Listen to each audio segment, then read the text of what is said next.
Hi, I'm not very good with computers, and sometimes it's even hard to express myself at my age, but I will do my best to warn you. Please read into my story, as it can potentially save you one day. My name is Theodore Richwell. I am 72 years young and a widower. Miss Richwell went to a better place last autumn, leaving a gaping hole of grief in my heart. We lived in a nice old house on the outskirts of the city, enjoying every moment of our retirement. We went for long walks, visited theater and cinema when they had some retro showings, and I can say that we both enjoyed those latest Marvel movies. That summer we even rented a boat and spent some time on the water. Life was good, and suddenly, it was all interrupted. But this is not a confession of some old geezer. Just give me some time to find the words. After the burial and taking care of all of the bills and papers, I sat down in my living room and went deep in my thoughts. Now, as I'm all on my own, the house is just too big for me. Besides, I was not sure that living here all by myself would be the smartest financial choice. Plus, all the things that filled the room, her smell in the drapes, sheets, and sofa cushions. At the time, it was unbearable. Long story short, I took care of it and decided to move back to my hometown. I used to be a country boy back in the day, and lived in a small rural village that was located about 300 kilometers away from my current home. My dad's house was still standing proud out there, neighboring the forest, close to a lake and twice as old as I am. But it was mine and I really took care of it through all these years. Beth and I used to take summer trips there, so it was a bit dusty, yes, but painted recently and quite inhabitable. Way back in the century when my gramps was still around, there were stables and fields. It was a family farm located a bit on the side of the town, but as time flew by and it became cheaper and simpler to buy things rather than grow and raise them, it all went to oblivion, and right now the fields were covered with regular grass and weeds, rather than beets and tomatoes. The forest crawled closer each year, and now you can see its edge straight out my kitchen window. Anyway, sorry I'm getting a little sidetracked over here with those sweet memories.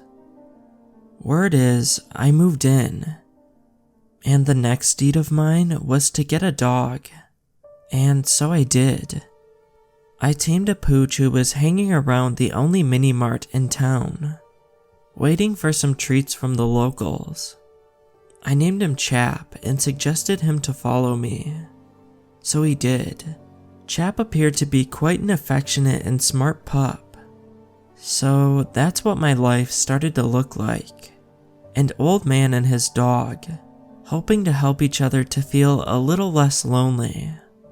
I also met some old faces around the town, some old pals whom I used to play with when I was younger, some ladies that made my heart beat faster before I met the love of my life. But to tell you the truth, most of my acquaintances either moved or passed away. That autumn was quite windy, with long heavy rains that made the dirt roads like a horrible porridge of rotten leaves, mud, and stones. Good thing I didn't have much business outside these days. Chap could go out by himself, though he looked a bit offended that he didn't get any company, and I could sit in front of the fireplace reading a good book, or simply shuffling good memories watching the dancing flames. But one day in November, as the sun, unseen behind the stormy clouds, supposed to be setting according to the clock, I've heard a strange dripping sound in the hall. I've got a leak in my roof. Outrageous. With this thought, I went to bed, making sure to put a pot underneath the soak. First thing in the morning, I made sure that the rain was no more and went to the hardware store to get some materials and tools. An hour and a half later, I was setting up the ladder with my tool belt on. Yes, I might be an old man, but I refuse to lay my hands down, especially when it comes to a simple roof leak that could be fixed with a tarp and a couple of planks. Chap was running in circles around the house, barking at me enthusiastically, as if supporting my working spirit. Long story short, I don't know what was the cause. Probably the soil that was still wet from all the rain. Or probably I don't sense my weight all that good anymore. I fell down. I mean, the ladder did, but I was on it. So, red flowers bloomed in front of the black before my eyes as I've landed on my hip. I laid a bit before attempting any further movement. The dog was all over me, licking my face and whining as if it could help. I attempted to stand up, but my body got stung with electrical impulse of a crippling force. I couldn't. Luckily, the cell phone was in my shirt pocket, and I didn't land on it. I called the ambulance. Cutting to the point, I got myself a bad crack in my hip, which doctors assured happens quite often to people my age, due to deficit of... But wait, that's not it. Important thing is, I've spent a couple of weeks at the hospital, and was released when the first snow hit the ground. All the time while I was lying my bones on a hospital mattress. July, the kind young lady was taking care of Chap for me twice a day. And when I came back, she was officially assigned as my caring nurse. She visited us several times a day, brought food, and helped with everyday chores. So my hip was healing quite good. I could walk around the house with the help of 2 crutches, and the duo of Chap and July brightened my days. By the middle of December, I was, I would say, half as good as new. The puffy snow covered the trees outside beautifully.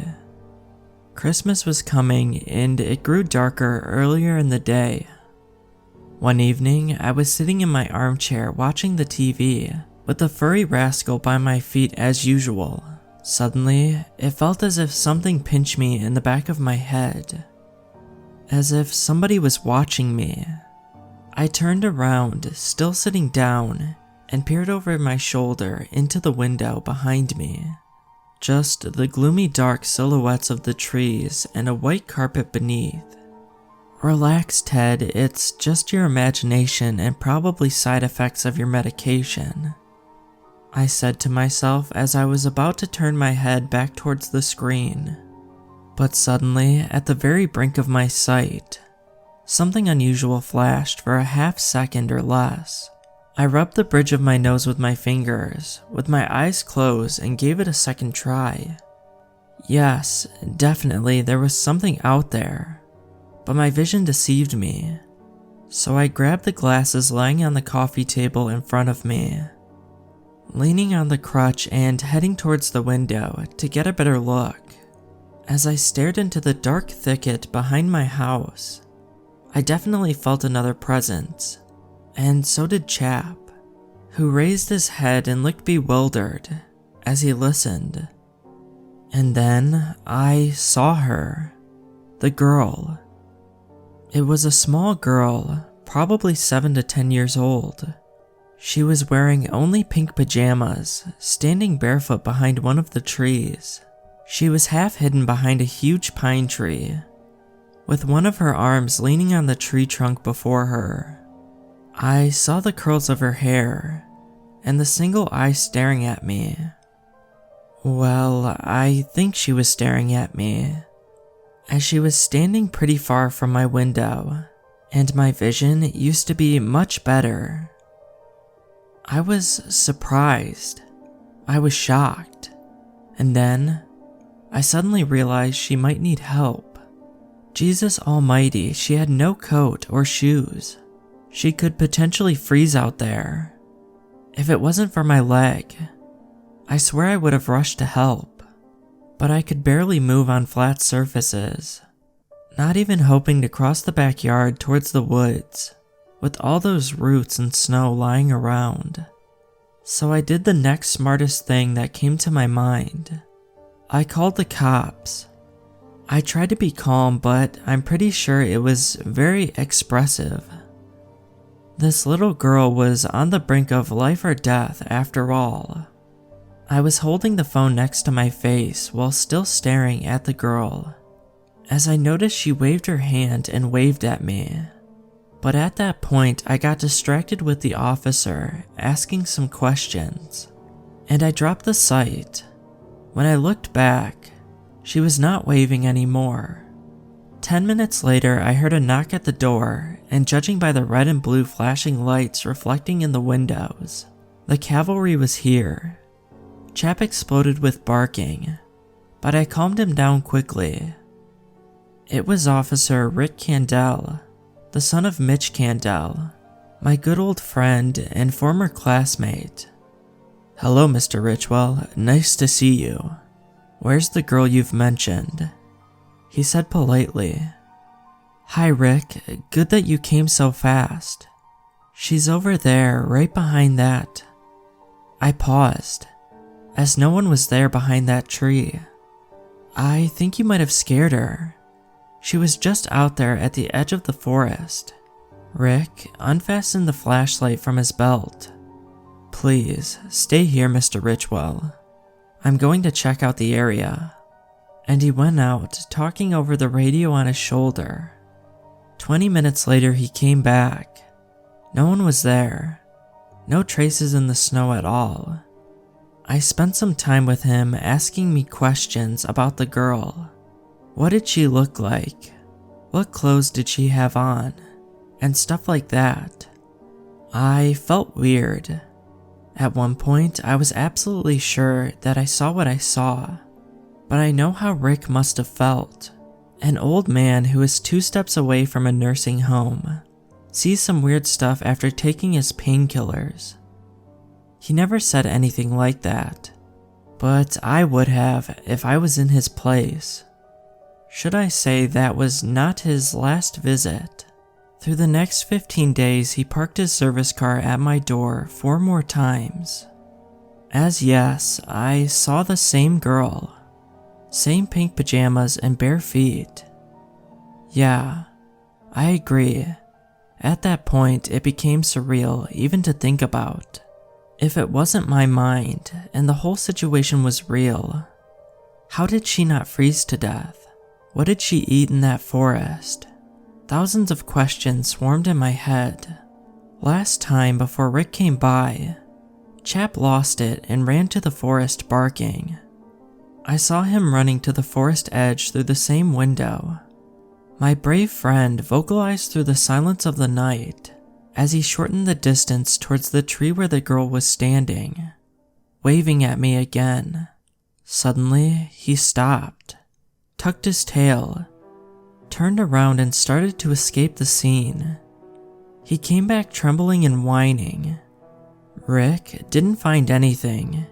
He was nice enough to check all of the recent missing persons cases in the area, but none were registered. He even contacted other regional police departments. It all unfolded as New Year's Eve came by. It was getting dark and I was getting ready for the last feast of the year, as suddenly I heard a soft knock at my door. Chap was calm and just raised his head as if to check out who it was. The door opened and July, my guardian angel, entered the hall holding a big glass container before her. "Mr. Richwell, Ted, I was unable to not pass by and make sure that you had something nice for dinner today. So here's some home-cooked lasagna. It's my family secret recipe," she said. "Oh, thank you, dear. That's really sweet of you. I didn't expect guests, so this is such a pleasant surprise," I replied. May I seduce you to stay for a cup of tea or Chardonnay, if you will? Oh, yes. A good cup of tea would be perfect. It's freezing outside. Minutes later, we were chatting with our steaming drinks in our hands, to a point where I pay off my student loans. Then probably I will go for a higher qualification. But that's not happening anytime soon. Jesus Christ, are you seeing that? She exclaimed. I followed her stare, but somewhere deep down, I already knew what she was talking about. Yes, you see her too? I almost believed that my dementia was kicking in. I've called Rick many times, but he couldn't. I started my explanation. Hey, Melinda, please tell Rick to come to Mr. Richwell's. Yes, I know. This is urgent. There's a little girl alone in the woods. Ted will add more details. She tucked her cell into my hand as she rushed over into the woods with her jacket, as if it were a fire blanket. I watched silently. There she was, running towards the tree. There's the little girl who moves away and hides behind the trunk. There's July going around and disappearing from my sight. And then, there's the scream that chills every weak bone in my crumbling body. It's almost unbearable to listen to, so I pulled the palms of my hands towards my ears. This cannot be happening. 5 minutes later, Rich shows up. He has Melinda, the only other officer on duty that night, with him. After a brief exchange of words and me pointing at the tree where July disappeared, they rush towards the thicket, their boots drowning in deep snow, their guns in their hands. Oh, July, my angel. I can't just stand here. My hip is not that bad anymore. I grab the crutch, pull on my shoes, and hobble to the forest. A couple of times I stumble and almost fall face first down into the freezing white beneath my feet. Champ circles around as if supporting my sudden impulse. Finally, I make it to the tree. It's silent. I don't hear Rick and Melinda talking between themselves or over the radio. Groaning and trying to catch my breath, I leaned towards the trunk and went around it. I've seen a lot of horrible things in my life. There were tough times. There was war. I saw all sorts of cruelty and mischief. But this was something unbearable. The officers weren't talking as one of them was bent over vomiting, and the other was as white as the snow under their feet, with the palm of their hand over their mouth, and their eyes full of terror. Beneath their feet, a little body was lying in her pink pajamas face down, and I thank God I didn't get a good look of the horror that her face must have expressed. What will haunt me the rest of the short life I have left are the holes. There were 3 holes as if punched into her tender little body. The head, the shoulder blade, and the area just beneath the rib cage, gazed with deep black round holes as frozen circles of blood framed them, as if something put its limbs through them to make the body look alive, just like a ventriloquist doll. I closed my eyes and tears burst out. July was never found. There were no traces, no footprints on the snow. The girl was never identified. She was not from around here. I know that after this incident, Melinda quit her job. I'm still living at my place. I am too old to be scared for myself. Chap is still here to support me, and my hip healed completely. If it wasn't for my injury, I would probably have never been able to pass this knowledge on to you. Oh, one more thing. I think this thing only appears in the winter. My theory is that the cold helps to preserve the bait body from decay. At least, I haven't seen it through the year. Up until this January. This time, it's a blonde boy.